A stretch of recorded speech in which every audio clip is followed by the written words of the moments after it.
बुधवार का दिन प्रथम पूजनीय भगवान गणेश और बुध ग्रह को समर्पित है। बुधवार व्रत कथा का पाठ करने और उपवास रखने से घर में सुख समृद्धि आती है, बुद्धि विवेक बढ़ता है और सभी विघ्न बाधाएं दूर होती हैं। बुधवार व्रत कथा बद्व व्रत कासा पौराणिक कथा के अनुसार एक समय की बात है कि एक बहुत धनी नगर सेठ रहता था। उसका विवाह एक सुंदर कन्या से हुआ था। कुछ समय बाद बुधवार के दिन वह सेठ अपनी पत्नी को विदा कराने के लिए अपनी ससुराल गया। वहां कुछ दिन रहने के बाद उसने अपने सास ससुर से विदा मांगी। घर वालों ने उसे समझाया कि बेटा, आज बुधवार का दिन है, आज के दिन किसी भी शुभ यात्रा या प्रस्थान के लिए गमन नहीं करते। ये दिन यात्रा के लिए अशुभ माना जाता है। लेकिन सेठ ने किसी की बात नहीं मानी और अपनी जिद पर अड़ गया। वह अपनी पत्नी को लेकर अपने नगर की ओर चल पड़ा। रास्ते में उसकी पत्नी को बहुत प्यास लगी। सेठ पानी की तलाश में इधर उधर भटका। जैसे ही सेठ पानी लेकर लौटा, उसने देखा कि उसकी पत्नी के पास बिल्कुल उसी के रूपरंग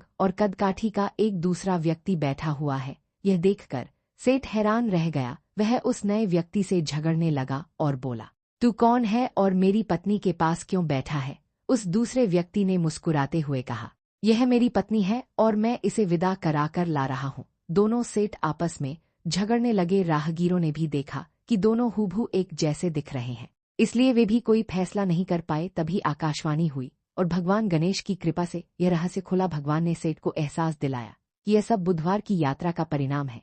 सेठ को अपनी गलती का एहसास हुआ और उसने हाथ जोड़कर भगवान गणेश से क्षमा मांगी। इसके बाद से ही सेठ और उसकी पत्नी ने पूरी श्रद्धा और नियम के साथ बुधवार का व्रत रखना शुरू कर दिया। बुधवार व्रत और पूजन विधि, स्नान और संकल्प। बुधवार की सुबह जल्दी उठकर स्नानादि से निवृत्त होकर व्रत का संकल्प लें। गणेश जी की पूजा।